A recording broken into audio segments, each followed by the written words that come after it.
Hello guys, आप सभी कैसे हैं? आशा है आप सभी बहुत अच्छे होंगे। आज यूपी टेट मैथ प्रैक्टिस कराए जाएंगे। आप सभी भाई ध्यान से एक एक प्रश्नों को करते चलिएगा, ठीक है। कॉपी पेन अपने साथ रखिएगा, मेरे साथ प्रश्नों को सॉल्व करते चलिएगा, ठीक है। जैसे पहला क्वेश्चन ये रहा। प्रश्न बोला है यदि 65 और 117 का मौसा दिया गया कितना 65 m माइनस 117 के रूप में दर्शाने योग्य हो तो m का मान क्या होगा, हमें ये बताना है, ठीक है भाई।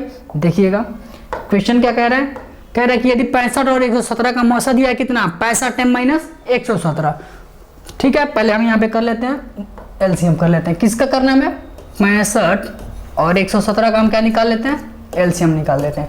सॉरी, मौसा निकालना है ना, हमें क्या निकालना है? मौसा निकालना है। किसका? 65 और 117 का। मौसा का मतलब क्या होता है? मौसा का मतलब ये होता है ऐसी संख्याएं रूट नहीं होती हैं जो 65 और 117 दोनों में क्या हो, कॉमन हो। ऐसी संख्याएं बताइए जो 65 और 117 दोनों में क्या हो, कॉमन हो। ऐसी संख्याओं को हम क्या बोलते हैं? मौसा बोलते हैं। तो मौसा क्या हो जाएगा? 13। देखिएगा 13 × 5 = 65 और 13 × 9 = 117। इन दोनों में सबसे बड़ी कॉमन संख्या कौन सी होगी? 13 ही होगी, और वो हमारा क्या होता है? मौसा हो जाएगा, ठीक है। या तो आप ऐसे मौसा निकाल लीजिए या तो फिर फैक्टर रूल से कर लीजिएगा। कैसे? फैक्टर रूल से। 65 और किसका मौसा निकालना है हमें? 117 का भाई, ठीक है। 65 को हम क्या लिख सकते हैं? 5 × 13, ठीक है। इसको क्या लिख सकते हैं? 9 × 13। मौसा का मतलब क्या होता है? मौसा का मतलब होता है ऐसी संख्याएं जो दोनों में क्या हो, कॉमन हो। तो इन दोनों में बताओ भाई क्या कॉमन है? 13 कॉमन है, तो मौसा हमारा क्या हो जाएगा भाई? 13। तो ऐसे भी करेंगे तो मौसा कितना आ जाएगा? 13, और ऐसे भी किए तो मौसा क्या है हमारा? 13। हमारे अनुसार मौसा कितना आ रहा है भाई? 13, लेकिन क्वेश्चन में दिया क्या? 65 m माइनस 117। तो सॉल्व कर लेते हैं। तो ये हो जाएगा हमारे अनुसार मौसा कितना आया था? 13, लेकिन क्वेश्चन में दिया क्या है? 65 m माइनस 117 के बराबर है। सॉल्व करते हैं। ये माइनस इधर आएगा तो भाई क्या हो जाएगा? प्लस। तो 113 में 117 जोड़ेंगे तो कितना हो जाएगा? 130। 130 बराबर किसके? 65 m के। तो m बराबर यहाँ से आप कैंसिल कर लो भाई। तो ये हो जाएगा 65 एकम 65, और इसको करेंगे तो 65 दूना के 130। तो m बराबर कितना आ जाएगा? 2। m बराबर कितना आ गया भाई? 2। हमें पूछा क्या था?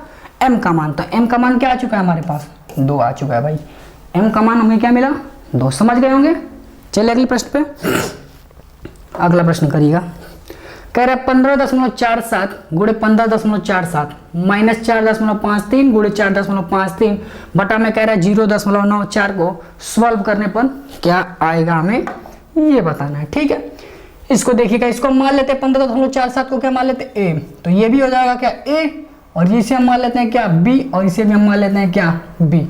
ये हो जाएगा ए गुणे ए, और ये हो जाएगा बी गुणे बी, और ये ना ब्रैकेट में बीच में क्या था? माइनस का सिंबल था। अब देखिएगा ये फार्मूला नहीं बन जाएगा? ए स्क्वायर माइनस बी स्क्वायर का फार्मूला बना। ध्यान से देखिएगा, ये फार्मूला किसका बन जाएगा? ए स्क्वायर माइनस बी स्क्वायर का। और ए स्क्वायर माइनस बी स्क्वायर का फार्मूला क्या होता है? एक ब्रैकेट में ए प्लस बी, और दूसरे ब्रैकेट में क्या हो जाता है भाई? ए माइनस बी। एक ब्रैकेट में ए प्लस बी, और दूसरे ब्रैकेट में क्या होता है? ए माइनस बी। इस आधार पे इसको हम क्या कर लेते हैं? सॉल्व करेंगे। तो सॉल्व करेंगे तो ये हो जाएगा 5.47 का क्या? एक सेकेंड, इसको ये हो जाएगा 5.47। एक ब्रैकेट में क्या लिखेंगे इसको? ए स्क्वायर माइनस बी स्क्वायर बनेगा, तो एक ब्रैकेट में लिखेंगे ए प्लस बी, और दूसरे ब्रैकेट में लिखेंगे ए माइनस बी। तो एक ब्रैकेट में ये हो जाएगा 5.47 और प्लस 4.53 एक ब्रैकेट में हो जाएंगे। दूसरे ब्रैकेट में क्या हो जाएंगे? ए माइनस बी। तो ए माइनस बी का मतलब क्या होता है? 5.47 माइनस 4.53 दूसरे ब्रैकेट में, बटा में हम कर लेते हैं। इसको हमने ब्रेक कर लिया ए प्लस बी और ए माइनस बी के रूप में, और नीचे क्या था हमारा? 0.94 था। सॉल्व करते हैं तो ये हो जाएगा क्या? 5.47 में 4.53 ऐड करेंगे तो क्या हो जाएगा? 10। और इसको हम कर लेते हैं, इसमें से इसको घटाएंगे तो क्या आ जाएगा? 7 से 3 चला जाएगा तो क्या हो जाएगा? 4, और ये हो जाएगा 14 में से 5 जाए तो 9 दशमलव, और ये हो जाएगा 0, और बटा में क्या चल रहा था हमारा? 0.94 चल रहा था। कुछ कट रहा है तो आप काट देते हैं यहाँ से।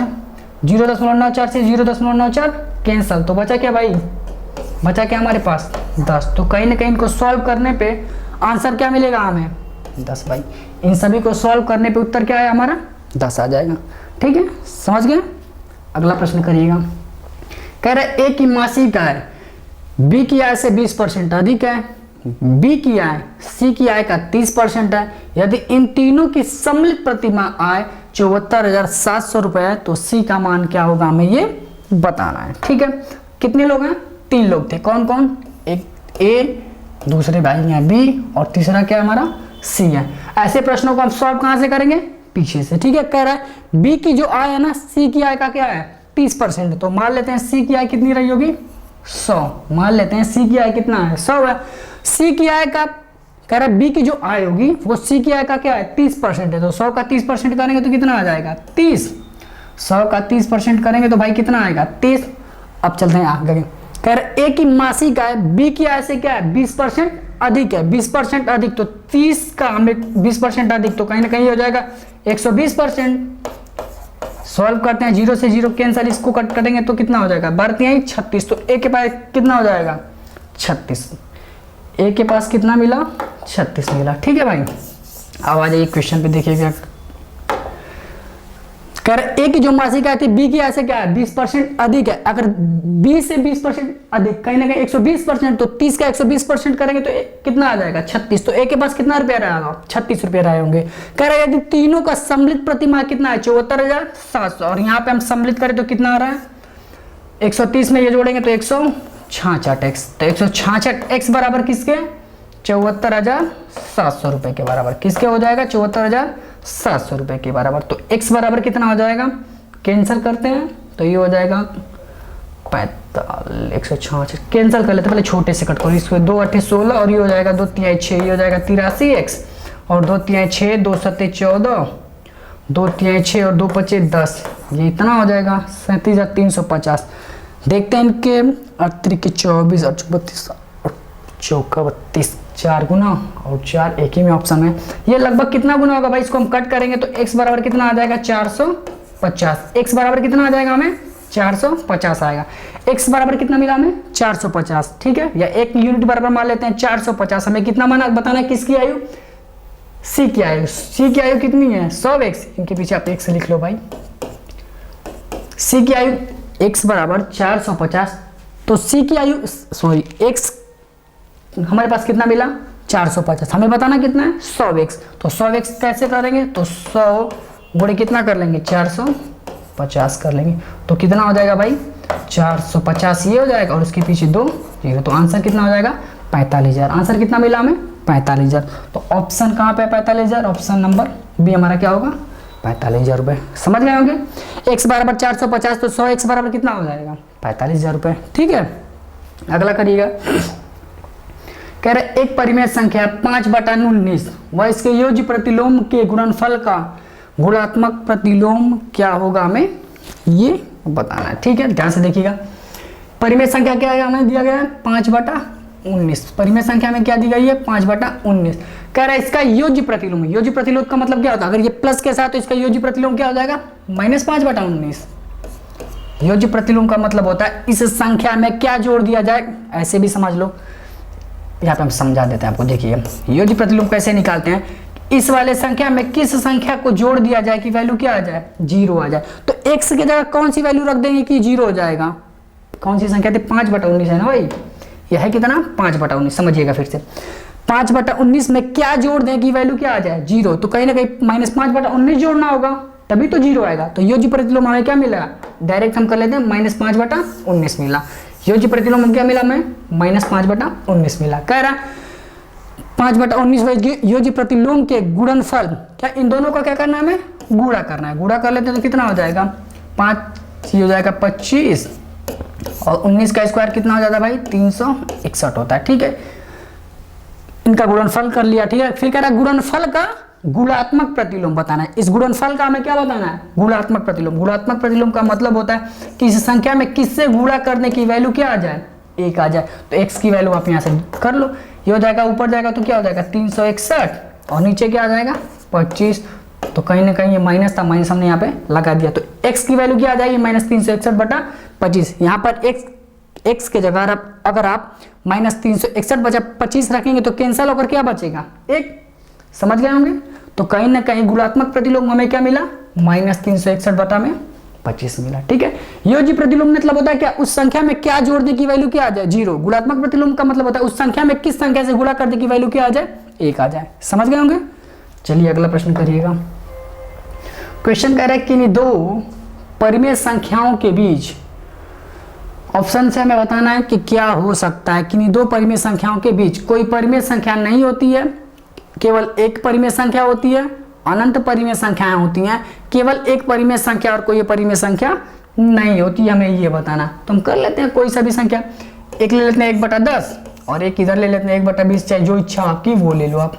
ये परिमेय संख्या, परिमेय संख्या का मतलब होता है ऐसी संख्या है। परिमेय संख्या का मतलब क्या होता है भाई, ऐसे समझो आप, हमें क्या लिखना है, परिमेय संख्या के बारे में बताना है। परिमेय संख्या का मतलब होता है ऐसी संख्याएं जिन्हें p/q के रूप में क्या कर लें, हम लिख सके। ऐसी संख्या जिन्हें हम p/q के रूप में लिख सके, लेकिन q बराबर 0 नहीं होना चाहिए, या फिर हम बोल सकते हैं हर में 0 नहीं आना चाहिए। जैसे यहाँ पे देखिए 1/10 और 1/20 ये हमारी क्या है, परिमेय संख्या। तो कह रहे एक परिमेय संख्याओं के बीच कितनी संख्याएं हो सकती हैं, तो 1/10 इसको हम लिख सकते हैं 1/10.1 लिख सकते हैं, 1/10.2 लिख सकते हैं। ऐसे बहुत सारे संख्या लिख सकते हैं ना, 10.1, 10.2, 10.3, 10.4 ऐसे करके हम चलते रहे तो अनंत तक लिखा जा सकता है। तो कहीं ना कहीं दो परिमेय संख्याओं के बीच कितनी संख्याएं हो सकती हैं, अनंत परिमेय संख्याएं हो सकती हैं।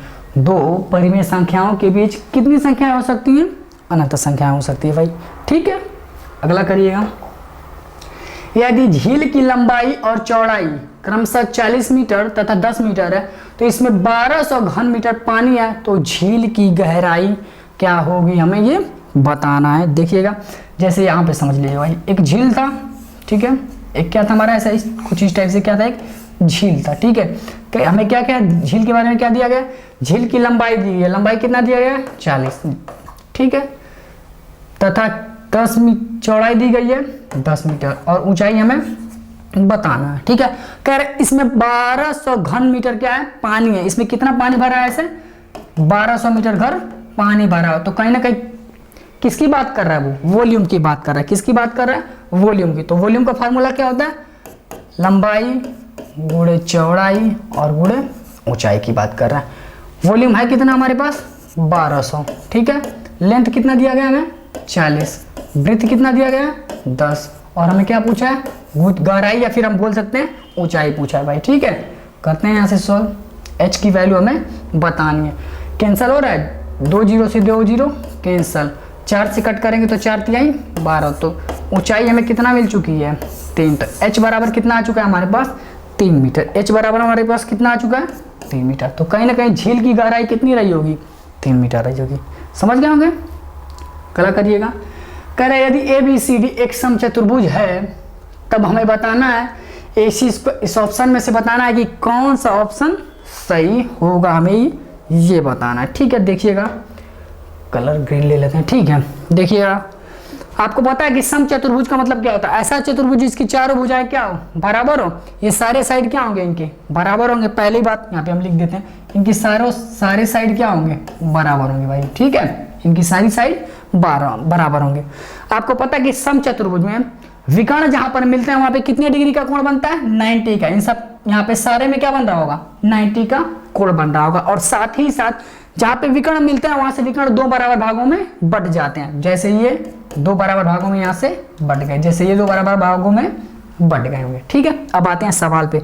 रिलेशन किसमें बताना हमें, AC और BD और AB स्क्वायर के बारे में हमें पहले पता कर लेते AB के बारे में। और यहाँ पे आप बताइए, यहाँ पे 90 डिग्री का कोण बन रहा था, और 90 के जस्ट सामने ये क्या होता है, कर्ण होता है। 90 के जस्ट सामने हमारा क्या होता है, कर्ण होता, और एक हमारा लंब होगा तो दूसरा हमारा क्या हो जाता है, आधार होता। भैया इस वाले त्रिभुज को आप ध्यान दीजिएगा, हम इसकी बात कर रहे हैं। ठीक है, इस वाले हम त्रिभुज की बात कर रहे हैं। ठीक है, तो इसके जस्ट सामने ये कर्ण होगा, एक लंब होगा और दूसरा आधार होगा। ठीक है, अब आ जाते हैं, आपको फार्मूला पता है, कर्ण स्क्वायर बराबर क्या होता है, लंब का स्क्वायर प्लस आधार का स्क्वायर। तो कर्ण हमारे पास क्या, A। कर्ण क्या हमारे पास, A ना करके आप AB ही नाम रखो आप यहाँ, क्योंकि हमको रिलेशन AB नामों के बारे में बताना। तो कर्ण ये क्या होगा, AB। तो हम कर सकते हैं AB का स्क्वायर, दूसरे कलर से ले लेते हैं भाई। ठीक है, ये हो जाएगा हमारा क्या, AB का स्क्वायर, कर्ण हो गया, कर्ण का स्क्वायर बराबर लंब का OB square plus OA square. ये हो जाएगा क्या हमारा, OB स्क्वायर प्लस OA का होल स्क्वायर होगा भाई। कर्ण का स्क्वायर पर लंब का स्क्वायर प्लस आधार का स्क्वायर। अब और किस में रिलेशन बताना है, हमें AC और BD के बारे में बताना है। इसको हम रहने देते हैं, ये रहने देते हैं क्या, AB का ये होल स्क्वायर। OB को ध्यान दीजिएगा, OB के बारे में हम देखते हैं। OB को ध्यान दीजिएगा, आपको पता है ये विकर्ण था, दो बराबर भागों में बट रहा था। अगर मान लेते हैं पूरा BD को ध्यान दीजिएगा, BD का आधा क्या होगा हमारा OB। अगर पूरा यहां से देखिए BD का आधा है ना OB, तो कहीं ना कहीं OB को हम क्या लिख सकते हैं, BD/2। OB को हम क्या लिख सकते हैं, BD/2 लिख सकते हैं भाई। OB क्या है, BD का आधा है, तो हम यहाँ पे लिख लेते हैं BD/2 का होल स्क्वायर। वैसे OA को देखिएगा, OA को देखिएगा, AC का आधा है OA, AC का आधा है ना OA, तो AC का आधा हम कर लेते हैं, तो AC का आधा कर लेते हैं। स्क्वायर है तो हम भी यहाँ पे क्या कर लेते हैं, स्क्वायर कर लेते हैं। आप सॉल्व करिएगा तो ये हो जाएगा क्या भाई, ये हो जाएगा हमारा BD का होल स्क्वायर बटा में 4 प्लस AC का होल स्क्वायर बटा में 4 कर लेते हैं। और ये हमारा क्या हो जाएगा, AB का स्क्वायर।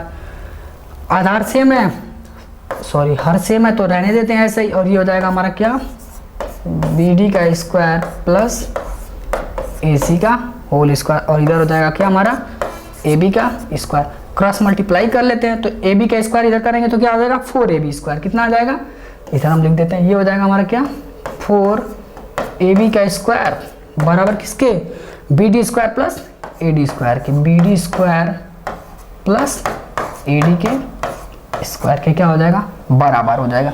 ऑप्शन में देखिएगा कहीं पे है AC BD square plus AC square. भाई ये AC होगा ना भाई, ध्यान से देखिएगा आप लोग, ये हमारा क्या होगा, AC होगा। ठीक है, अब ऑप्शन में देखिएगा 4AB स्क्वायर, ये रहा 4AB square, AC square plus BD square. तो ऑप्शन नंबर ऐसे कौन सा मैच कर रहा है, ऑप्शन नंबर 3 हमारा क्या कर रहा है, मैच कर रहा है। समझ गए होंगे, उम्मीद है। चले अगले क्वेश्चन पे, अगला करिएगा। कह रहा है दी गई आकृति में x और y का मान बताना है। किसका मान बताना है हमें, x और y का हमें क्या बताना है, मान बताना है। ठीक है, देखिएगा आपको पता है कि जब दो लाइन, ऐसे समझते हैं कि जब दो रेखाएं एक बिंदु पर किसी को कट करती हैं तो वहां से बनने वाले कोण वर्टिकली अपोजिट एंगल के हिसाब से क्या होते हैं, बराबर होते हैं। अगर ये अल्फा है तो ये भी क्या होगा, अल्फा होगा। अगर ये मान लेते हैं बीटा है तो इनके जस्ट सामने वाला भी कोण क्या होगा, बीटा होगा। कहीं ना कहीं जब दो रेखाएं एक बिंदु पर कट करती हैं तो उनके आमने सामने के कोण क्या होते हैं, बराबर होते हैं। ऐसे इसको देखिएगा भाई, अगर ये 80 है तो ये y की जगह हमारा क्या हो जाएगा, 80। ये भी क्या रहा होगा, 80। किस हिसाब से, वर्टिकली अपोजिट एंगल के हिसाब से। समझ गए होंगे। तो y का मान कितना हमें मिला, 80 मिल चुका है। ठीक है, फिर कह रहा है आपको पता है कि त्रिभुज के तीनों अंतःकोणों का योग कितना होता है, 180 होता है। अगर ये 80 है, ये 50 है तो 130 हो गए। 180 बनने के लिए x के जगह कितना रखना होगा, 50। तो कहीं ना कहीं x बराबर हमें क्या मिला, x की वैल्यू हमें क्या मिली, 50, और y की वैल्यू क्या मिली, 80। हमें बताना क्या था, x और y, x की वैल्यू कितनी मिल गई है, 50, और y की वैल्यू 80। तो ऑप्शन ए हमारा क्या है, सही है भाई। ऑप्शन ए हमारा क्या है, सही। अगला कर लीजिएगा।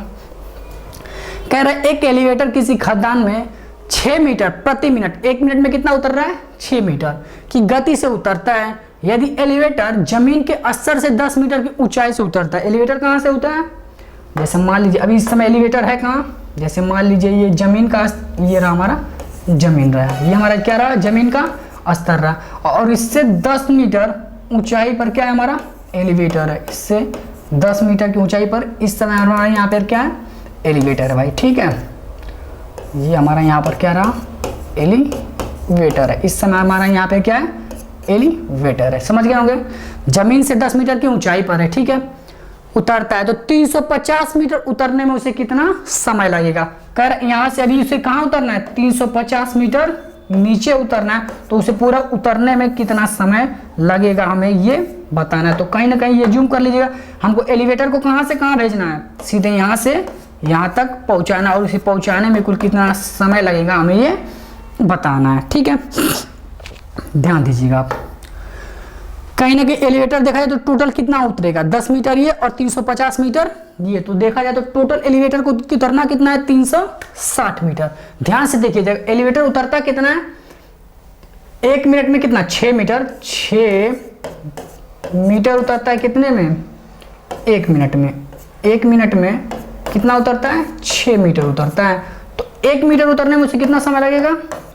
आप बताओ भैया, 1 मीटर उतरने में उसे कितना लगेगा? 1/6, 1/6 मिनट। हमें उतरना कितना है?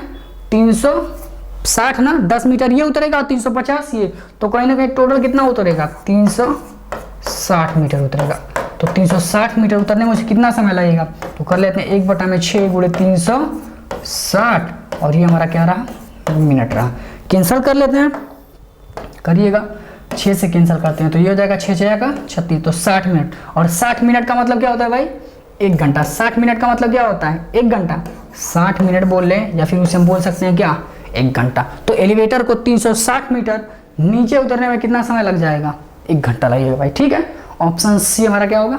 सही होगा। अगला, दो संख्याओं का महत्तम समापवर्तक 35 और उनका लघुत्तम समापवर्तक 525 है। यदि उनमें से एक संख्या 175 है तो दूसरी संख्या क्या होगी? हमें ये बताना है। अब जानते होंगे, देखिएगा, आपको पता होगा फार्मूला क्या होता है हमारा? मस गुणे लस।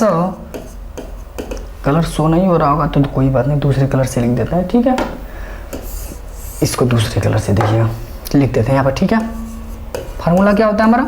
मस गुणे लस बराबर क्या होता है हमारा? पहली संख्या गुणे दूसरी संख्या। मसा में कितना दिया गया भैया? 35। ठीक है, लसा कितना दिया गया? 525।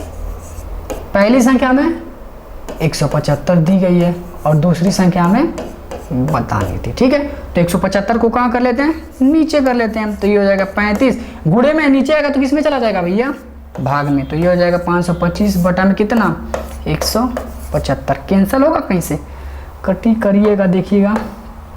5 7 35, 5 3 15 और 5 5 25 और फिर 7 से करेंगे तो 7 5 35। इसको कट करें तो 5 1 5 और 5 5 25, 125। तो कहीं ना कहीं दूसरा नंबर हमें कितना मिल चुका है? 105। दूसरी संख्या कितनी रही होगी? 105 रहा होगा भाई। ठीक है, ऑप्शन डी हमारा क्या होगा? सही होगा। समझ गए?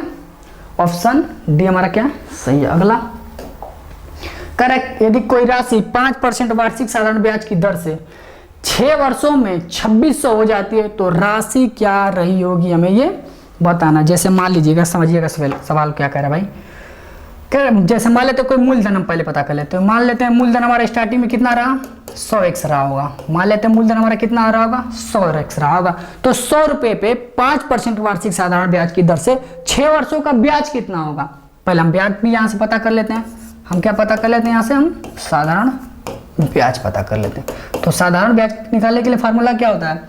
PRT मूलधन गुणे दर गुणे समय बटा में क्या? 100। मूलधन अब कितना माने?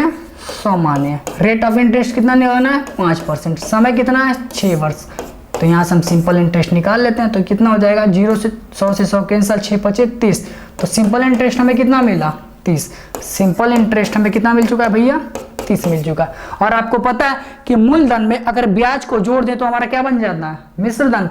मूलधन में अगर साधारण ब्याज को जोड़ दे तो क्या बन जाता है? मिश्रधन। हमारे अनुसार मिश्रधन देखा जाए तो कितना होगा? 100 में 30 जोड़ेंगे तो कितना होगा? यहाँ पे हम लिख देते हैं आपके लिए, 1 सेकेंड भाई। ये होगा मिश्रधन में क्या जोड़ देंगे?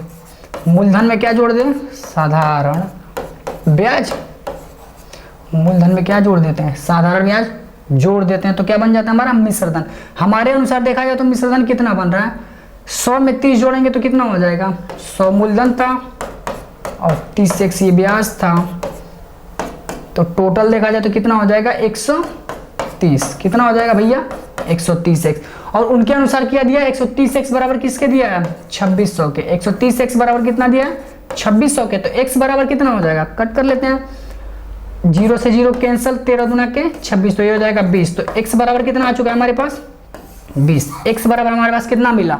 20। तो कह रहा है राशि कितनी? तो हमने स्टार्टिंग में मूलधन कितना माना था? 100x। तो x बराबर कितना? 20 के। तो 100x बराबर 100 गुणे कितना कर लेंगे? 20। तो 100 गुणे 20 करेंगे तो भैया कितना आ जाएगा? 2000। कितना आ जाएगा? 2000 रुपये। कितना?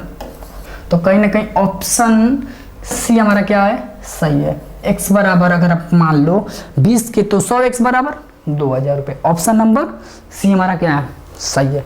चलिए अगले क्वेश्चन पे, अगला देखिएगा। कह रहा है 10 मीटर पर सेकेंड को किलोमीटर प्रति घंटे में बदले। कह रहा है किसको बदलना है, 10 मीटर पर सेकेंड से किसमें बदलना है, किलोमीटर प्रति घंटे में बदलना है। ठीक है, देखिएगा समझ जाइएगा यहाँ पे, मीटर पर सेकेंड, ठीक है, मीटर पर सेकेंड को से किस में बदलना है, हमें किलोमीटर प्रति घंटे में बदलना है, किलोमीटर प्रति घंटे में बदलना। मीटर पर सेकेंड हमारा क्या होता है, छोटा इकाई होता है, और किलोमीटर प्रति घंटा क्या होती है, हमारी बड़ी इकाई है। छोटे से में अगर हमें बड़ा बनाना हो, छोटे से क्या बनाना, बड़ा बनाना हो, तो हम किससे गुणा करेंगे, बड़े वाली वैल्यू से। तो इसको हम कर लेते हैं क्या, 18/5 से गुणा करेंगे, समझ लीजिएगा। और मान लीजिए बड़े से हमें क्या करना है, छोटा बनाना है। बड़े से कहां वर्क करना है, छोटा करना है, तो कम किससे गुणा करेंगे, छोटे वाले वैल्यू से। बात समझ गए। मीटर पर सेकंड से किलोमीटर प्रति घंटा करना, तो कहीं ना कहीं बड़ा करना है, और बड़ा करना है तो बड़े वाले वैल्यू से गुणा।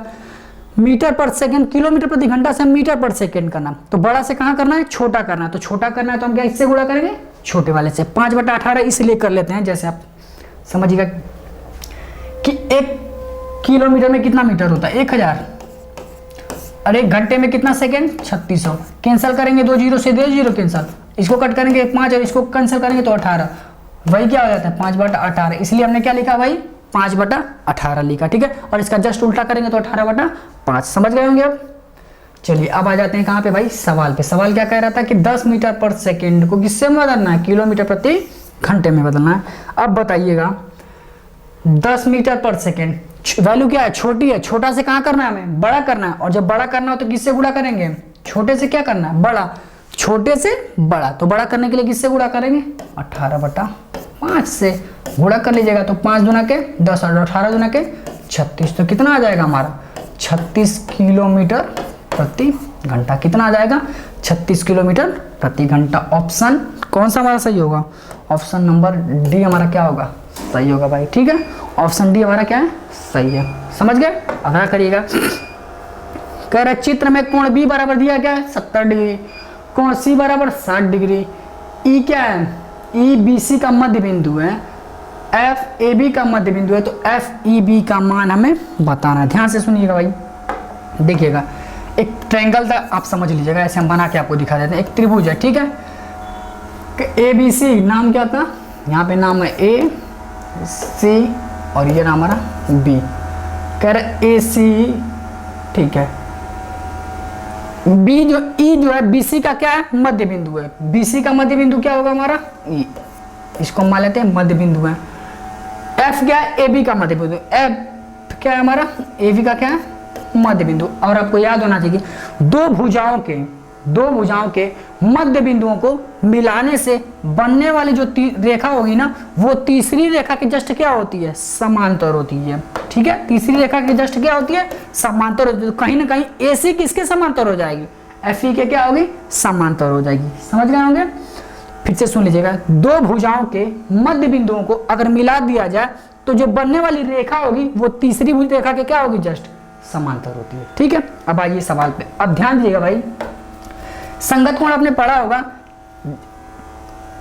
अगर ये मान लीजिए अल्फा होगा तो ये भी हमारा क्या होगा, अल्फा होगा। किस हिसाब से, संगत कोण के हिसाब से। क्यों, संगत कोण में पढ़ा जाता है कि समांतर लाइन के जस्ट ऊपर, तो ये भी है समांतर लाइन के जस्ट ऊपर, और एक ही साइड है तो ये दोनों क्या होंगे, बराबर होंगे। ऐसे इसको देखिए, अगर ये बीटा है तो ये भी हमारा क्या हो जाएगा, बीटा। संगत कोण के हिसाब से एक ही साइड है, समांतर रेखा के जस्ट ऊपर, समांतर रेखा के जस्ट ऊपर, और दोनों एक ही साइड में, ठीक है। संगत कोण के हिसाब से क्या होंगे, बराबर हो जाएंगे। अब आइए सवाल पे, अब आप ध्यान से देखिएगा, ये दोनों रेखाएं एक दूसरे के जस्ट समांतर होंगी, ठीक है। ये दोनों रेखाएं एक दूसरे के क्या होंगी, समांतर होंगी। अगर ये लाइन के जस्ट ऊपर 60 है तो इस लाइन के ऊपर भी जस्ट यहाँ पर क्या होना चाहिए भाई, ये वाला एंगल कितना होना चाहिए, 60। अगर ये 60 है तो इस लाइन के ऊपर भी जस्ट ये 60 होगा, और ये 70 और ये 60 है। हमें पूछा क्या था, एफ ई बी, इसी एंगल के बारे में पूछा है, तो एफ ई बी कितना हो जाएगा, 60 डिग्री हो जाएगा। एफ ई बी कितना होगा भाई, 60 डिग्री होगा, समझ रहे होंगे। चलिए अगला प्रश्न करिएगा, कह रहे -2 पे पावर -1, फिर पूरे पे पावर -1, फिर पूरे पे पावर -1, और फिर होल पे पावर -1 दिया, तो वैल्यू क्या होगी हमें ये बताना। देखिएगा, जैसे हम लिख दे a पे पावर m, फिर लिख दे पे पावर, पूरे पे पावर n, और फिर हम लिख दे पूरे पे पावर क्या, o लिख दे। तो आप याद रखिएगा करते क्या है, जब पावर पे पावर लगाओ, जब पावर पे पावर चलता हो तो करेंगे क्या, इन सभी घातों का क्या कर देते हैं, गुणा कर देते हैं। तो ये हो जाएगा हमारा क्या, m into n into O, ये हमारा होता है क्या, फार्मूला होता है। जब घातों पे घात लगाओ तो इन सबको क्या कर लेंगे, गुणा कर लेते हैं। ठीक है, वो भी कब, एक चीज ध्यान दीजिए, वो सारे किस में होने चाहिए, ब्रैकेट में होने चाहिए भाई। ठीक है, आ जाइए इस तरफ ध्यान दीजिए, ऐसे इसको करें तो ये क्या हो जाएगा, -1 पे -1 का -1 में मल्टीप्लाई करेंगे तो 1 हो जाएगा, 1 का -1 में मल्टीप्लाई करेंगे तो फिर -1, और -1 का -1 में मल्टीप्लाई करेंगे तो फिर क्या होगा, 1 आ जाएगा। तो कहीं ना कहीं -2 पे पावर क्या मिला हमें, 1 मिला, और -2 पे पावर 1 का मतलब क्या होता है, -2 हो जाएगा। -2 पे पावर 1 का मतलब क्या होता है, -2। तो ऑप्शन ए हमारा क्या होगा भाई, सही होगा। इसका सही उत्तर क्या होगा, ऑप्शन नंबर ए हमारा क्या होगा, सही होगा। ठीक है, अगला करिएगा, कह रहे किसी घनाभ की 3 संलग्न फलकों के क्षेत्रफल क्रमशः ए बी सी, इसका आयतन क्या होगा हमें ये बताना है। ठीक है, देखिएगा यहाँ पे हम बना देते हैं, घना बना देते हैं, आपके लिए जल्द से ज्यादा क्लियर हो जाएगा। ठीक है, ये हमारा कुछ इस टाइप से मान लीजिएगा भाई, ये हमारा क्या है, घनाभ है, ये हमारा क्या है, घनाभ है। ठीक है, ये हमारा क्या हो जाएगा, घनाभ होगा। ठीक है, क्या रहा है, क्वेश्चन को ध्यान से देखिएगा। क्वेश्चन कह रहा था इनके 3 फलक है, तो मान लेते एक पहला फलक ये सामने वाला मान लेते हैं, जस्ट होगा, ऊपर वाले को मान लेते हैं, दूसरे कलर से दिखा देते हैं, इसको हम मान लेते हैं, ये हमारा दूसरा होगा। ठीक है, और एक ले लेते हैं, इसको ले लेते हैं, और ये हमारा तीसरा फलक है। 3 फलक आपको दिखाई दे रहा है भाई। अब देखिएगा, अब मान लेते हैं इन फलकों की लंबाई चौड़ाई जो कुछ तो दी होगी ना, तो हम इसको मान लेते हैं, इसकी लंबाई, इसको लंबाई हम क्या मान लेते हैं, एल मान लेते हैं, इसकी लंबाई क्या रही होगी, एल। एक सेकंड, लंबाई को मान लेते हैं, चौड़ाई नहीं इसकी। ठीक है, लंबाई एल मान लेते हैं, चौड़ाई मान लेते हैं क्या रही होगी, बी। ये हमारी क्या हो गई, चौड़ाई, और ये हमारी क्या हो गई, ऊंचाई होगी। ठीक है, ये हमने लंबाई माना, ये हमारी क्या हो गई, चौड़ाई, और ये हमारी हो गई ऊंचाई। अब आइए सवाल पे, कह रहे तीनों फलकों का क्षेत्रफल कितना दिया है, ए बी सी। सामने वाले फलक का क्षेत्रफल कितना दिया, ए। सामने वाले फलक का क्षेत्रफल कितना दिया गया, ए।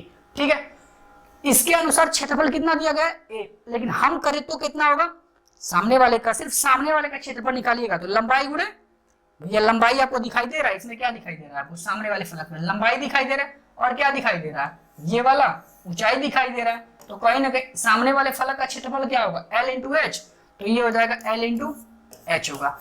क्वेश्चन में दिया क्षेत्रफल ए, लेकिन हम क्वेश्चन में प्रश्न के अनुसार क्षेत्रफल ए होगा, लेकिन हमने किया तो कितना आया, एल इंटू एच आया। वैसे इसको देखिएगा, इसका क्षेत्रफल निकालेंगे तो बी इंटू एच होगा, कितना हो जाएगा, बी इंटू एच होगा, और उसमें दिया गया क्या, बी दिया गया, और तीसरा दिया गया सी। तीसरे फलक को हम देख लेते हैं, इसमें हमें क्या दिखाई दे रहा है, बी दिखाई दे रहा है। अगर ये बी है तो भैया ये भी तो बी होगा, और ये एल है तो ये भी एल होगा, तो ऊपर वाले फलक का क्षेत्रफल क्या हो जाएगा, एल इंटू बी हो जाएगा। ठीक है, अब क्या करते हैं, इन तीनों का क्या कर लो आप, गुणा कर लो, तो ए इंटू बी इंटू सी होगा। इन तीनों को हमने क्या कर लिया, गुणा, और इसको गुणा करेंगे तो क्या हो जाएगा, L square into B square into H square. ठीक है, हमें क्या निकालना, आयतन। आयतन का फॉर्मूला क्या होता है, लंबाई गुणे चौड़ाई गुणे ऊंचाई। तो कहीं ना कहीं स्क्वायर को क्या करना होगा, हटाना होगा, और स्क्वायर को हम हटाए तो ये किस में चला आएगा, रूट में। तो ए बी और सी, तो ये हो जाएगा L into B into H, L into B into H. और हमें बताना भी क्या था, आयतन, और आयतन का फार्मूला भी क्या होता है भाई, लंबाई गुणे चौड़ाई गुणे ऊंचाई। हमें पता भी हो गया, लंबाई गुणे चौड़ाई गुणे ऊंचाई बराबर किसके आ गया, रूट में A B C, root A B C. तो ऑप्शन नंबर सी हमारा क्या होगा, सही होगा, रूट ए बी सी। समझ गए, अगला करिएगा, कह रहे यदि संख्या 62, 53, 291, 5a 6 से पूर्णतः विभाजित है। कह रहे ये संख्या 6 से पूर्णतः विभाजित है, तो a के स्थान पर कौन सी संख्या होगी, हमें ये बताना है कि a की जगह पर कौन सी संख्या होगी। ध्यान से देखिएगा, a की जगह 5 तो होगा नहीं, क्यों, आपको पता है कि कोई संख्या अगर 6 से कट जाती है तो जाहिर सी बात है वो 2 और 3 से कटेगी, और 2 से कटने के लास्ट का अंक क्या होना चाहिए, सम संख्या होनी चाहिए, और ये सम संख्या तो है नहीं, तो ऑप्शन ए तो हमारा ऐसे ही खत्म। ये भी सम संख्या है नहीं, तो ये भी हमारा खत्म, बचा गया 6 और 8। ठीक है, अब आते हैं 3 से विभाज्यता का नियम देख लें। और 3 से विभाज्यता का नियम क्या होता है कि यदि सभी संख्याओं का योग 3 से कट जाए तो वो संख्या भी 3 से कट जाएगी। आप ऐड कर लो, 6 2 8 5 13, 3 16 और 2 18, 18 और 9 27 और 1 28 और 28 और 5 33, 28 5 33, कितना आ चुका है हमारे पास 33, 28 और 5 कितना हो गया भाई 33, कितना आ चुका है 33 प्लस a। ठीक है, a की जगह कौन सी वैल्यू रख दी जाए इन दोनों में कि जिससे वो 3 से कट जाए। 33 में अगर हम 6 जोड़े तो 39 होगा। ठीक है, 39 तो 3 से कट जाता है और 33 की जगह अगर यहाँ पे 8 रख दे तो 33 में 8 रखेंगे तो कितना हो जाएगा 41 हो जाएगा और 41 3 से कटेगा नहीं। तो कहीं ना कहीं a बराबर कितना रखना होगा, हमें 6 रखना होगा। a बराबर कितना रखना होगा 6 बराबर रखना होगा। ठीक है, अगर a की जगह हम 6 रख देंगे तो वो 2 से भी कट जाएगा 3 से भी कट जाएगा और जब 2 और 3 दोनों से कट जाएगा तो 6 से ऑलरेडी कट जाएगा भाई। ठीक है, तो ऑप्शन कौन सा हमारा सही होगा, ऑप्शन नंबर बी हमारा क्या होगा सही होगा। ठीक है, एक बार जोड़ लीजिएगा, 5 और 6 9 6 15, 15 और 2 17, 17 और 3 20, 20 5 25, 25 और 2 27 और 27 और 6 33 होगा। ठीक है, क्लियर। अगला करिएगा, करेक्ट प्रथम 5 अभाज्य संख्याओं का योगफल क्या होगा, हमें ये बताना कि प्रथम 5 अभाज्य संख्याओं का योगफल क्या होगा। देखिए, एक को आप जानते हैं, एक ना तो अभाज्य संख्या और ना ही भाज्य संख्या। एक को छोड़कर देखिएगा 2 अभाज्य संख्या का मतलब क्या होता है, जो स्वयं से कटे। 2 होगा, 3 हो जाएगा, 5 होगा, 7 होगा, 11 होगा और एक 13 होगा। कितने बताने थे हमें 5, तो 5 हमने 6 लिख लिया। ठीक है, 5 ही बताने थे। ठीक है, प्रथम 5, प्रथम 5 का मतलब क्या होता है स्टार्टिंग के 5 लेने। ठीक है, अब इन सबको क्या कर लो, आप ऐड कर लो। 2 में 3 जोड़ेंगे 5 5 10 10 17 और 17 में 11 जोड़ेंगे तो कितना आ जाएगा भाई 28। कितना आ जाएगा 28। तो प्रथम 5 अभाज्य संख्याओं का योग कितना हो जाएगा 28 होगा। ठीक है, ऑप्शन सी हमारा क्या होगा सही होगा भाई। ठीक है, अगला करिएगा, कह रहा है जतिन और प्रिया के पास मिलाकर 41 रुपए हैं। जतिन के पैसे का 1/4, प्रिया के पैसे का 1/7 से कितना रुपया अधिक है 2 रुपया अधिक है। तो प्रिया के पास कितने रुपए रहे होंगे, हमें ये बताना है। ठीक है, देखिएगा, जे फॉर जतिन कर लेते हैं। ठीक है, जे फॉर जतिन और पी फॉर प्रिया कर लेते हैं। ठीक है, तो जतिन और प्रिया के पास दोनों को मिलाकर कितना रुपए है 41 रुपए। दोनों को मिलाकर कितने रुपए हैं 41 रुपए। जतिन के पैसे का 1/4, जतिन के पैसे का 1/4 करेंगे तो कितना होगा J/4।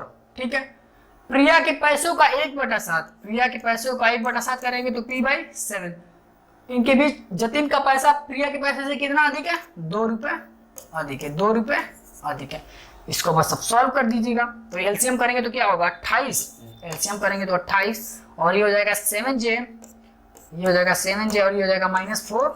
P बराबर किसके 2 के, तो ये हो जाएगा क्या 7J -4 P। 28 दूना के 56 कितना हो जाएगा 28 दूना के 56 हो जाएगा। अब एक चीज ध्यान देखिएगा, यहाँ पर देखिएगा इक्वेशन सेकेंड ये हमारा हो जाएगा और ये हमारा क्या हो जाएगा फर्स्ट होगा। अब इन दोनों को क्या करना है कंपेयर करना है। ठीक है, हमको बताना है किसके बारे में प्रिया के बारे में। तो हमको जतिन को क्या करना होगा हटाना होगा। तो यहाँ पे जतिन कितनी बार है 7 बार और यहाँ पर कितना बार है 1 बार। तो कहीं ना कहीं जतिन को हटाने के लिए हम 7 से क्या करेंगे इसमें गुणा करेंगे और 7 से इसमें गुणा करेंगे तो कितना हो जाएगा 7J। हम इधर लिख देते हैं 7 का इसमें गुणा करेंगे तो कितना होगा भैया 7J। ठीक है, प्लस 7P बराबर कितना 7 एकम 7 और 7 चौका 28 कितना हो जाएगा 287 हो जाएगा। और इक्वेशन सेकेंड क्या था 7J -4P बराबर 56 के, किसके 56 के। आप सॉल्व कर दो। इन दोनों को हम क्या कर लेते हैं घटा देते हैं, इन दोनों को हम क्या कर लेते हैं यहाँ घटा देते हैं। यहाँ पे प्लस का सिंबल था तो ये हो जाएगा माइनस, ये माइनस है तो ये हो जाएगा प्लस और यहाँ पर सिंबल इसका क्या है प्लस तो ये हो जाएगा क्या हमारा माइनस। देखिएगा कुछ कट पिट रहा है। इन दोनों को क्या कर लेते हैं कट कर लेते हैं। 7 में 4 जोड़ेंगे तो कितना हो जाएगा 11P। 7 में हम जोड़ दें 4 तो कितना हो जाएगा 11P और 11P बराबर कितना हो जाएगा 7 से 6 चला जाएगा तो 1, 8 से 5 चला जाएगा तो 3, ये हो जाएगा 231। कैंसिल कुछ हो रहा है तो काट दीजिए आप। यहाँ पे क्या होगा 11 दूना के 22 और 2 11 दूना के 22 और 11 एकम 11 तो P बराबर कितना आ चुका है 21 रुपए। तो कहीं ना कहीं प्रिया के पास कितने रुपए रहे होंगे 21 रुपए रहे होंगे। प्रिया के पास कितने रुपए रहे होंगे 21 रुपए रहे होंगे भाई। ठीक है, समझ गए। अगला करिएगा, यदि एक वृत्त की परिधि दी गई है कितना 44 सेंटीमीटर है, तो उसका क्षेत्रफल क्या होगा हमें ये बताना है। एक वृत्त की परिधि कितना दी गई है 44। तो परिधि का फार्मूला जानते होंगे आप, क्या होता है परिधि का फार्मूला, क्या होता है वृत्त की परिधि का फार्मूला क्या होता है 2 पाई आर। वृत्त की परिधि का फार्मूला क्या होता है 2 पाई आर। परिधि दिया क्या 44, किसके बराबर है 2 पाई आर की, तो 2 पाई की वैल्यू 22/7। यहाँ से हम निकाल लेते हैं क्या रेडियस पता कर लेते हैं। 22 दूना के 44, इनसे ये कैंसल, तो ये जाएगा 7। तो कहीं ना कहीं रेडियस कितना आ चुका है हमारे पास 7 आ चुका है। रेडियस कितना मिला हमें 7 मिला। कह रहा है क्षेत्रफल, आपको पता है कि वृत्त के क्षेत्रफल का फार्मूला क्या होता है, वृत्त के क्षेत्रफल का फार्मूला क्या होता है पाई आर स्क्वायर। पाई की वैल्यू कितना हो जाएगी 22/7। रेडियस हमें कितना दिया गया 7, ठीक है। आप गुणा कर लो 7 से 7 कैंसल, तो 22 का 7 में करेंगे तो कितना हो जाएगा 154 सेंटीमीटर स्क्वायर। तो वृत्त का क्षेत्रफल कितना मिला 154 सेंटीमीटर स्क्वायर। कितना मिल जाएगा 154 सेंटीमीटर स्क्वायर, ठीक है भाई। चले अगला करिएगा। क्वेश्चन कह रहा है कि 2 अंकों वाली संख्या के दोनों अंकों का योग 7 है। 2 अंकों वाली संख्या दी गई है, ठीक है। इनका योग कह रहा है 7 है, 5 2 7 4 3 7, इसलिए सबका ही योग 7 आ रहा है, ठीक है। यदि संख्या में 27 जोड़ दिया जाए तो अंकों का क्रम क्या होता है बदल जाता है। यदि संख्या में 27 जोड़ दिया जाए, जैसे मान लीजिएगा आप समझिएगा, पहले मूल संख्या स्टार्टिंग में वो संख्या पता कर लेते हैं। मान किसी को ऑप्शन में देख लिएगा, मान लेते हैं मूल संख्या स्टार्टिंग में कितनी थी 25 थी। तो कह रहे इस संख्या में कोई चीज जोड़ दी जाए ना, तो जो इकाई ये मान लेते हैं किस स्थान पे है इकाई के स्थान पे, और ये किस स्थान पे है भाई दहाई के स्थान पे। जब इसमें कोई संख्या जब जोड़ी जाएगी तो जो इकाई वाला है वो चला जाएगा दहाई के प्लेस पे, और जो दहाई वाला है वो कहाँ चला जाएगा इकाई के प्लेस में। ऐसा ऑप्शन सही कर लेते हैं। हमें क्या जोड़ना है 27 जोड़ना। आप ऐड कर लो इसमें भाई 27, तो ये हो जाएगा 7 5 12, 2 दूना के 4 और 1 5। संख्या क्या मिली हमें 52 मिल जाएगी। संख्या में क्या मिली 52 मिल गई। अब कंपेयर कर लो आप यहाँ से भाई, देखिएगा जो इकाई के स्थान पे था वो कहाँ चला गया दहाई के स्थान पे, और जो दहाई के स्थान पर वो कहाँ चला गया इकाई के स्थान पे। तो ऑप्शन ए ही हमारा क्या है सही है। ऑप्शन ए ही हमारा क्या आ रहा है सही आ रहा है। इसमें आप 27 जोड़ोगे, इसमें जोड़िएगा तो ये हो जाएगा 7 2 9 और 5 2 7। ये 52 से कितना बन गया 79 हो गया। क्या इकाई के स्थान पे जो था वो दहाई पे चला गया, जो दहाई पे था वो इकाई के स्थान पे आया नहीं आएगा। ऐसे इसको भी कर सकते हो, नहीं होगा उसे भी करेंगे तो नहीं होगा। तो ऑप्शन हमारा कौन सा सही होगा ऑप्शन ए ही हमारा क्या है सही है भाई, ठीक है। अगला प्रश्न करिएगा। कह रहा है किसी दिए गए आंकड़ों के लिए बारंबारता 5 की टोली के चिन्ह के रूप में निरूपित करते हैं। बारंबारता की टोली को दिखाने के लिए कितने कितने के बंडल बनाए जाते हैं 5 5 के। तो लिखते कैसे थे आप लोग बचपन में 1 2 3 4, फिर बंडल बनाने के लिए 5, ठीक है 5 5 के बंडल बनते हैं। फिर यहाँ पे देखिए 1 2 3 4 और फिर एक 5। मतलब जब बारंबारता की जो टोली बनती है वो 5 5 के बंडल में बनती है, ठीक है भाई। तो देखिएगा ऑप्शन इसमें से कौन सा सही है ऑप्शन बी हमारा क्या है सही है।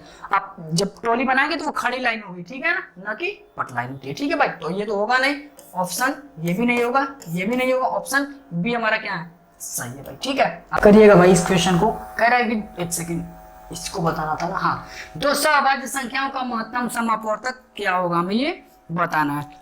सहभाज्य संख्या, सहभाज्य संख्या का मतलब होता है ऐसी संख्या जिनके बीच में कुछ भी कॉमन ना हो, ऐसी संख्याओं को हम क्या बोलते हैं सहभाज्य। जैसे मान लीजिएगा 2 होगा 3 होगा, ये हमारे क्या है सहभाज्य संख्या है। 3 है और 5 है, ये हमारी क्या है सहभाज्य संख्या है, ठीक है। ऐसे बहुत सारी संख्याएं हो सकती है, ठीक है।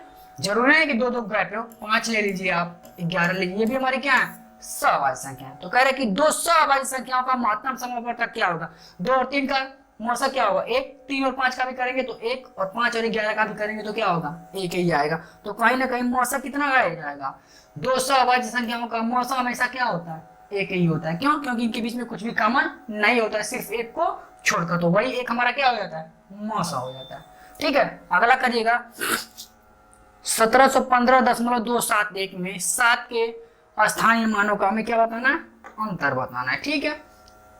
क्या दिया गया है 1715, ठीक है 0.271 का बताना है।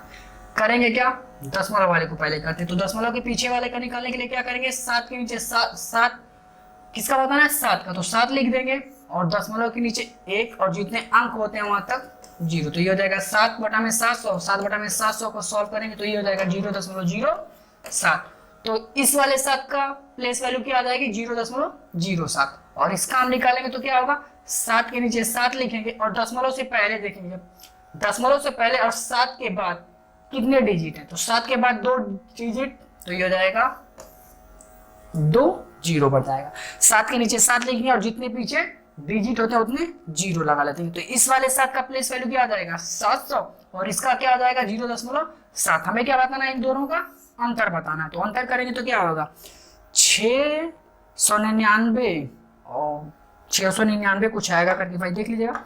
तो 699.93 आएगा कितना 699.93 आएगा। ठीक है, घटा लीजिएगा। अगला देखिएगा, कह रहा है भिन्नों का योग पढ़ाते समय, भिन्नों के बारे में अध्यापक जब पढ़ाते हैं उस समय की बात की जा रही है। भिन्नों का योग पढ़ाते समय शिक्षक को नीचे दी गई त्रुटि ज्ञात हुई। शिक्षक ने सवाल दिया था, बच्चे ने सॉल्व करके 2/5 लिख दिया। इस स्थिति में शिक्षक को उपचार के लिए क्या करना चाहिए, हमें ये बताना है कि उपचार के लिए क्या करना चाहिए। पहले देखते हैं बच्चे ने क्या कर दिया। क्वेश्चन क्या दिया था 1/2 और 1/3। सबसे पहले बच्चे को क्या करना चाहिए था, एलसीएम लेना चाहिए था। 3 और 2 5, 3 और 2 का एलसीएम करेंगे तो कितना आ जाएगा 6 और 3 का 3 एकम 3 और 2 एकम 2, तो ये हो जाएगा 3 और ये हो जाएगा 2। इनको हम जब सॉल्व करेंगे तो क्या आ जाएगा 5/6 आएगा। और बच्चे ने क्या सॉल्व कर दिया 2/5। इसका मतलब ये हुआ कि नीचे क्या आना चाहिए 6 और आ क्या गया 5। इसका मतलब ये हुआ कि बच्चे को किसकी जानकारी नहीं है, बच्चे को लघुत्तम समापवर्तक की अवधारणा के बारे में बच्चों की सहायता करें। हाँ, कह रहे कि लघुत्तम समापवर्तक की अवधारणा को समझने में बच्चों की सहायता करें। बच्चे को क्या सिखाना होगा, हमें लघुत्तम समापवर्तक सिखाना होगा। ठीक है, सबसे पहले बच्चों को क्या सिखाएंगे, लॉसा सिखाएंगे, फिर हम बताएंगे कि इससे हम डिवाइड करते हैं, फिर ऐड करते हैं। कहीं ना कहीं सबसे पहले हम क्या सिखाएंगे, बच्चों को एलसीएम सिखाएंगे और बाकी ऑप्शन को देखने की जरूरत है नहीं। आगे देखिएगा, माप की अवधारणा को विकसित करने हेतु अपनाए गए निम्नलिखित कार्यों को क्रम से लगाना है। 4 ऑप्शन है, 4 ऑप्शन को देखकर हमें क्रम से लगाना है कि बच्चा कैसे क्या करता है। सबसे पहले बच्चा क्या करेगा, देखिएगा, जैसे आप मान लीजिए कोई वस्तु जब बच्चा खेलता होगा तो मान लीजिए एक बड़ा वस्तु ले लेता है और एक छोटा वस्तु ले लेता है। तो वो पहले क्या करता है, छोटा बच्चा कल्पना करता है कि कौन सा बड़ा होगा कौन सा छोटा होगा। तो सबसे पहले बच्चा क्या करता है, कल्पना करता है। तो ऑप्शन सबसे पहले क्या होगा हमारा, सबसे पहले तीसरा वाला होगा। ठीक है, उसके बाद देखते हैं, उसके बाद कह रहे हैं कि बच्चा पहले अवलोकन करेगा, उसके बाद अमानक इकाइयों का सबसे पहले, उसके बाद बच्चा क्या करेगा, अमानक इकाइयों का प्रयोग करेगा। अमानक का मतलब जैसे मान लीजिए कोई बड़ा सा पेंसिल और एक छोटा सा पेंसिल हो, तो पहले तो बच्चा क्या करता है, एज्यूम करता है, अवलोकन करता है कि कौन सा बड़ा है कौन सा छोटा है। उसके बाद क्या करेगा, अमानक इकाइयों का फिर क्या कर लेगा, जैसे डंडा ले लेगा, रस्सी लेगा। 2 वस्तुओं को नापना हो, जैसे आपको 2 वस्तुओं बच्चे को दे दीजिएगा, बच्चा क्या करेगा, रस्सी लेगा या डंडा लेगा, उससे क्या करेगा, नापना शुरू करेगा कि कौन सा बड़ा होगा और कौन सा छोटा होगा। तो उसके बाद क्या करता है बच्चा, अमानक इकाइयों का प्रयोग करेगा। तो कहीं ना दूसरे नंबर पर क्या हो जाएगा, 2 होगा। 3 2, ठीक है, 3 2 तो एक ही में आ रहा है, ऑप्शन ऐसे ही देख लीजिएगा, 3 2 1 4। और उसके बाद देखिए सबसे पहले बच्चा अवलोकन करेगा कौन बड़ा है कौन छोटा है, उसके बाद अमानक इकाइयों का प्रयोग करेगा, लकड़ी या डंडे का यूज करेगा, उसके बाद मानक इकाइयों का प्रयोग करेगा, मीटर का, सेंटीमीटर का, इन सबों का यूज वो करेगा। तीसरे नंबर पे ये हमारा होगा और चौथा तो बचा, तो ये हमारा हो जाएगा चौथे नंबर पे भाई। ठीक है, मीटर इकाइयों का, ये तो छोटी छोटी इकाइयां होती हैं, बच्चा इनके बारे में जान नहीं पाएगा, तो वो सबसे जब बड़ा होगा तो तब इसके बारे में उनको समझ में आ जाएगा भाई। ठीक है, तो कहीं ना कहीं ऑप्शन क्या होगा, 3 2 1 4। ठीक है, अगला करिएगा, कह रहा एक अच्छा गणितज्ञ होने के लिए क्या जरूरी होता है, एक अच्छा गणितज्ञ होने के लिए क्या जरूरी होगा। सवालों के उत्तर देने के लिए तकनीक में निपुणता, सवालों का उत्तर दे दे तो वो निपुण हो जाएगा बच्चा, नहीं। अधिकतर सूत्रों को याद करें, सूत्र तो वैसे ही बेकार होते हैं, सूत्र को रटना वैसे ही बेकार है। ठीक है, बहुत जल्दी सवालों को हल करें ना, बहुत जल्दी सवालों को हल कर लेंगे तो बच्चा क्या गणितज्ञ हो जाएगा, नहीं हो पाएगा।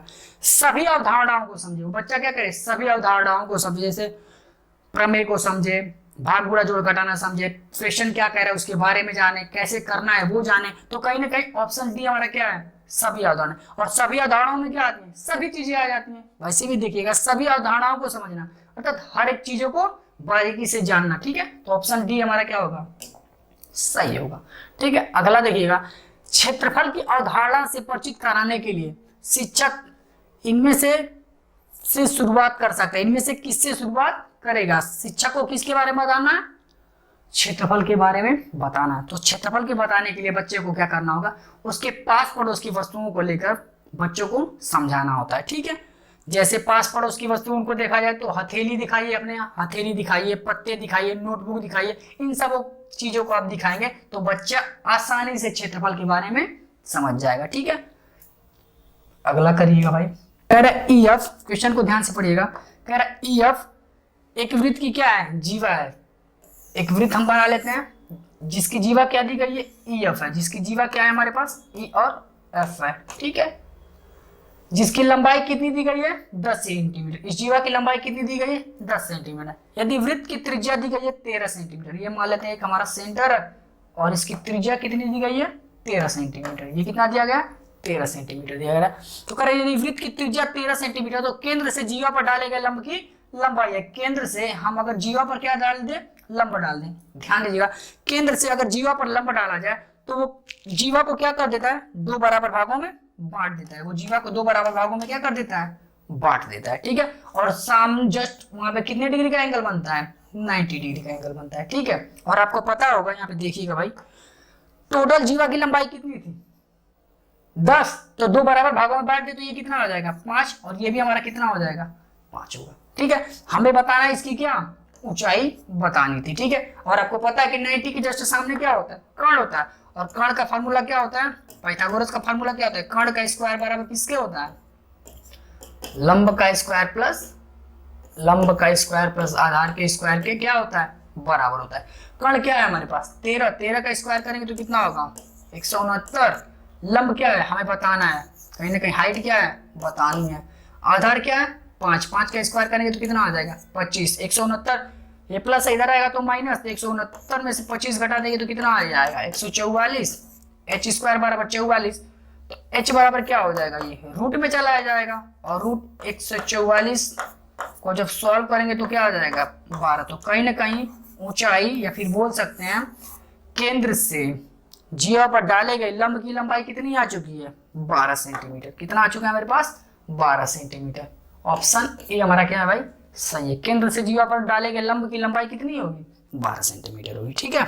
अगला करिएगा, क्वेश्चन कह रहा है यदि किसी वर्ग के विकर्ण को 2 गुना कर दिया जाए तो उसका क्षेत्रफल क्या होगा, हमें ये बताना है। देखिएगा, एक छोटा सा वर्ग बना लेते हैं, ठीक है, और एक आपको बड़ा सा वर्ग बना के दिखा देते हैं, ठीक है। कर एक वर्ग के विकर्ण को 2 गुना कर दिया जाए, जैसे मान लीजिए ये विकर्ण अभी मान लेते हैं फिलहाल कितना है, 2 है, मान लेते हैं विकर्ण क्या है, 2 है, तो ये भी कितना होगा भाई, 2 ही होगा। विकर्ण क्या होते हैं वर्ग में, बराबर होते हैं। अगर मान लेते हैं 2 गुना करना है तो 2 का गुना करेंगे तो कितना आ जाएगा, 4, और इसको हम गुना करें तो क्या हो जाएगा, 4 हो जाएगा। विकर्ण बराबर होते हैं, समझ चुके हैं। आपको पता है कि वर्ग के विकर्ण के आधार पर अगर क्षेत्रफल निकाले तो फार्मूला क्या होता है, 1/2 और विकर्णों का होल स्क्वायर, या बोल सकते हैं डायगोनल का होल स्क्वायर। ये होता है क्या, किसी वर्ग के विकर्णों के आधार पर क्षेत्रफल निकालने का फार्मूला होता है। करते इसको हम नाम दे देते हैं क्या, छोटे वाले को A1 नाम दे देते हैं और बड़े वाले को A2 नाम दे देते हैं। सॉल्व करिएगा, छोटे वाले का एरिया निकालेगा तो ये हो जाएगा 1/2, डायगोनल कितना है 2, 2 का स्क्वायर करेंगे तो 2 गुणे 2, 2 से 2 कट गया तो कितना आ जाएगा 2। A1 की वैल्यू कितनी आ चुकी है मेरे भाई, 2। A2 ऐसे ही सॉल्व करिएगा तो ये हो जाएगा 1/2, भी डायगोनल कितना है 4, तो 4 गुणे 4, कोई सा भी वैल्यू आप रख सकते हैं। इसको कट करने तो 4 दूना के 2 दूना के 4 और 4 दूना के 8, कितना आ जाएगा 8। A1 कितना था पहले 2 था, अब 2 से कितना हो गया 8 हो गया, तो कहीं ना कहीं कितना गुना बढ़ गया, 4 गुना बढ़ गया। ऑप्शन में देखते हैं दिए गए वर्ग का क्षेत्रफल कितना बढ़ चुका है, 4 गुना बढ़ चुका है। कितना बढ़ चुका है भैया, 4 गुना बढ़ चुका है, समझ गए होंगे। अगला देखिएगा, कर जब राजन के सामने वार्षिक समस्याएं आती हैं तो वह पूछता है मैं जमा करूं, घटाऊं, गुणा करूं या भाग करूं। इस तरह के प्रश्न बताते हैं कि राजन जोड़ इसमें से होता है ना, राजन जोड़ और गुणा नहीं कर सकता है। राजन कक्षा में बाधा डालने के लिए अवसर खोजता है। राजन को भाषा समझने में कठिनाई होती है। राजन संक्रियाओं को नहीं समझता है। वार्तिक समस्याओं का मतलब क्या होता है भाई, पहले ये समझिएगा। वार्तिक समस्याओं का मतलब होता है ऐसी समस्याएं, जैसे वार्तिक समस्याओं का मतलब समझिएगा, जैसे बच्चों से क्वेश्चन पूछा जाता है कि एक रूम में 20 लड़के हैं, दूसरे रूम में 20 लड़के हैं, तीसरे रूम में 40 लड़के हैं, ठीक है, और सब रूम में से 10-10 लड़के निकाल लिए जाए तो कितने बच्चे बचे। तो इस तरह के प्रश्न जब पूछे जाते हैं तो वो हमारी कौन सी समस्या होती है, इस तरह के प्रश्न क्या कहलाते हैं, वार्तिक प्रश्न कहलाते हैं, ठीक है। और समस्या कब आती है, जब बच्चा उसकी भाषाओं को, जो टीचर पूछता है उनकी भाषाओं को ना समझ पाए, तो ऐसे समस्याओं को हम लोग क्या बोलते हैं, वार्तिक समस्या। वार्तिक समस्याओं का मतलब होता है कि बच्चों को बोलचाल में जो प्रश्न पूछे जाते हैं, अगर वो उनकी भाषाओं को ना समझ पाए तो सॉल्व भी नहीं कर पाएगा। तो कहीं ना कहीं राजन किसको नहीं समझ पाता है, राजन क्या नहीं समझ पाता है, राजन अध्यापक है। राजन को भाषा समझने में, क्या समझने में कठिनाई होती है, भाषा समझने में कठिनाई होती है। समझ गए, अगला करिएगा। ठीक है भाई, यहीं तक था, ठीक है, मिलते हैं अपने अगले वीडियो में। धन्यवाद।